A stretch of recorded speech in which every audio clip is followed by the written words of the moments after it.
14 March sa ating balita, diffuse tail end of a cold front pa rin po ang nakaka-apekto sa may extreme northern Luzon. Kaya ang Cagayan Valley ay makakaranas ng maulap na kalangitan na may mahihina ang gakatamtamang pagulan at pagkidlat pagkulog. Habang ang Metro Manila at natitirang bahagi naman sa ay makakaranas naman ng maganda-gandang panahon, asahan ang bahagyang maulap na kalangitan na may isolated rain showers or thunderstorms.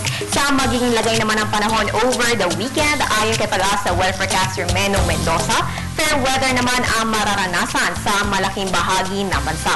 Asahan nga lang ang light to moderate rains at thunderstorms sa Mindanao dahil maapektuhan ito ng trough ng low pressure area na kasama sa umiiral na intertropical convergence zone. Bagamat malayo-layo ang ITCC sa katimugan ng ating PAR, makakaapekto pa rin ito at magdadala ng pag-ulan sa Southern Mindanao sa susunod na linggo. Kaya patuloy lang ang pagmomonitor ng Pag-asa sa possible development sa ating panahon. Nagsasawa ka na bang mag-swimming pero feel mo pa rin i-enjoy ang bakasyon by the beach? Well, meron tayong solusyon dyan mga kababayan. Hindi ka lang makakapag-swimming, makakalangoy ka pa kasama Landing. At dito lang yan sa probinsya ng Sorsogon, partikular na sa Donsol. March 1998, naging world-class tourist destination ang Donsol at ngayon ay kilala na bilang whale shark capital of the world. Nailathala sa Time Magazine noong 2004 ang swimming with Butanding bilang best animal encounter in Asia.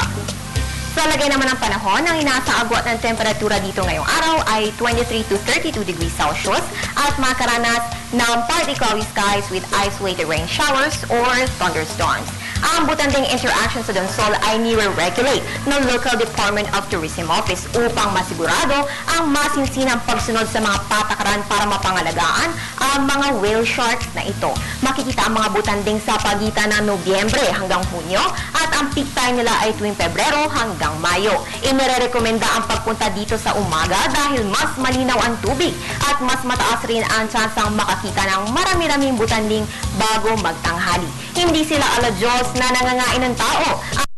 Ang na ito ay gentle at maamo, kaya generally safe ang paglangoy kasama sila. At kung takot ka pa rin dahil sa trauma mo sa palabas na Diyos, aba, amazing pa rin naman ang experience na makita ang mga butanding mula sa inyong bangka. Kaya pumunta na sa Donsol at lumangoy kasama ang mga butanding dahil yan po ay may enjoy mo lamang dito sa Philippines. At mga kababayan, para lagi ka updated, follow us on Twitter, like us on Facebook at bisitahin ang aming website. At yan ang latest mula dito sa Pag-asa DOST. Para sa Telebisyon ng Bayan, April and Nerio.